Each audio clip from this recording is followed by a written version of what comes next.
Hi guys, welcome back to my channel Telugu tech support. వీడియోని వస్తే తప్పకుండా ఒక లైక్ చేయండి. ఇలాంటి లేటెస్ట్ వీడియో అప్డేట్స్ కోసం మన ఛానల్కి అయితే సబ్స్క్రైబ్ చేయండి. ఫ్రెండ్స్ అయితే చూడండి, మీరు ఏదైనా సరే ఒక సిమ్ యూస్ చేస్తున్నారు అనుకోండి, మీరు ఏదైనా సరే వేరొక సిమ్ ఆపరేటర్లోకి చేంజ్ అవ్వాలి అనుకుంటున్నారు. అయితే అలాంటి సిచ్యువేషన్స్లో మీకు ఈ వీడియోలో చెప్పే ఇన్ఫర్మేషన్ చాలా అంటే చాలా బాగా యూజ్ అవుతుంది. అయితే చూడండి ఫ్రెండ్స్, ఒక సిమ్లో నుంచి ఇంకొక సిమ్లోకి మనం చేంజ్ అవ్వాలి అంటే మొబైల్ పోర్టబిలిటీ అనే ఆప్షన్ అయితే ఉంటుంది. ఆ ఆప్షన్ అయితే మనం యూజ్ చేసుకోవాల్సి అయితే ఉంటుంది. ఓకేనా, దీనికోసం ఏం చేస్తారు అంటే మీరు మీ మొబైల్లో మెసేజెస్ని ఓపెన్ చేయండి. ఫస్ట్ ఆఫ్ ఆల్ మెసేజెస్ని ఓపెన్ చేసిన తర్వాత అక్కడ పైన మీకు రెసిపెంట్స్ అని ఉంటుంది కదా ఫ్రెండ్స్. ఓకేనా, రెసిపెంట్స్ దగ్గర ఏంటి అంటే మీరు 1900 ఈ నెంబర్ని అక్కడ టైప్ చేయవలసి అయితే ఉంటుంది. 1900 అని టైప్ చేసిన తర్వాత కింద మెసేజ్ మనం టైప్ చేస్తాం కదా, అక్కడికి వచ్చేసేయండి. ఆ సెక్షన్లోకి వచ్చిన తర్వాత మెసేజ్ టైప్ చేయవలసి అవుతుంది. ఏమని?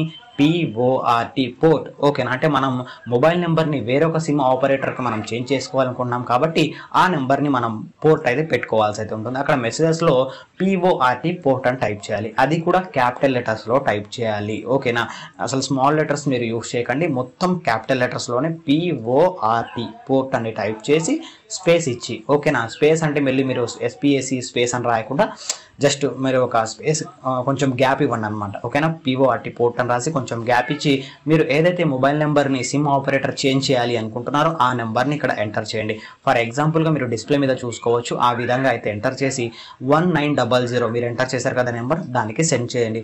సెండ్ చేసిన వితిన్ 5 minutes లోపు మీకు ఒక పోర్టబిలిటీ నెంబర్ అయితే వస్తుంది. ఓకేనా, మీరు ఏదైతే మెసేజ్ పంపించారో ఆ మెసేజ్కి రిప్లై గాను మీకు పోర్టబిలిటీ నెంబర్ అయితే ఉంటుంది. ఏదైతే ఆ మొబైల్ పోర్టబిలిటీ యొక్క నెంబర్ అది వచ్చిందో ఆ నెంబర్ వచ్చిన తర్వాత మీరేం చేస్తారు అంటే, ఫర్ ఎగ్జాంపుల్గా చూడండి, ఇప్పుడు మీరు జియో నుంచి ఎయిర్టెల్లోకి మారాలి అనుకుంటున్నారు.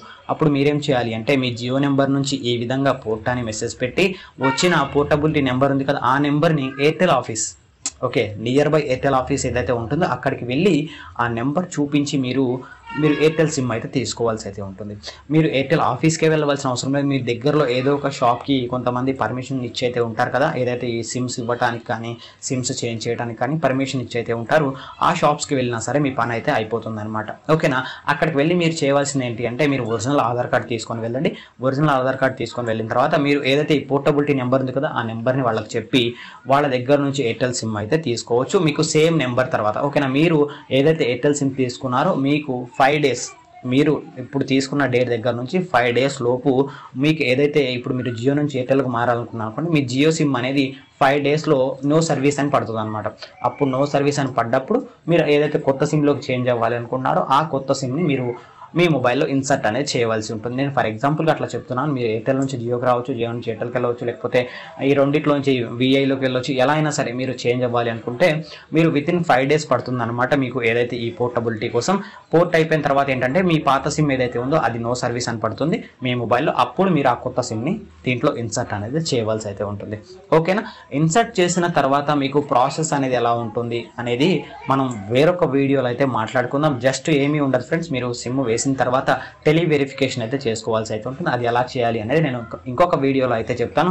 వీడియో నచ్చితే తప్పకుండా ఒక లైక్ చేయండి. ఇలాంటి లేటెస్ట్ వీడియో అప్డేట్స్ కోసం మన ఛానల్కి అయితే సబ్స్క్రైబ్ అవ్వండి.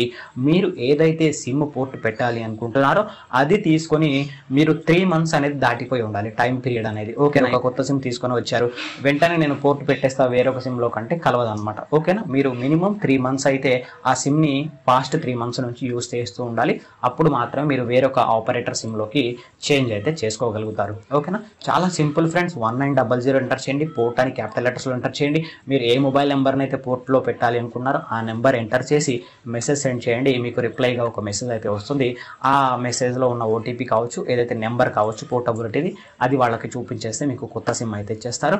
వితిన్ 5 daysలో యాక్టివేట్ అయిపోద్ది. అదే నెంబర్ మీద మీరు వేరొక ఆపరేటర్ సిమ్తో అయితే యూజ్ చేసుకోవచ్చు.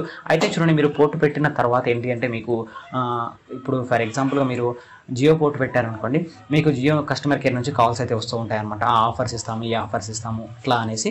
మీకు నచ్చితే ఆ ఆఫర్ని యూజ్ చేసుకోండి. లేదు అంటే మీరు ఖచ్చితంగా మేము పోర్ట్ పెట్టాలి, వేరే ఆపరేటర్కి చేంజ్ అవ్వాలి అనుకుంటే మాత్రం వాళ్ళు చెప్పేది ఏం వినకుండా, ఇగో మీ సిమ్ మీద ఇలా ప్రాబ్లం అయితే ఉంది మీ నెట్వర్క్లో, అందుకని మేము చేంజ్ అవుతున్నాము అనేసి అయితే వాళ్ళకి పక్కాగా చెప్పేసేయండి.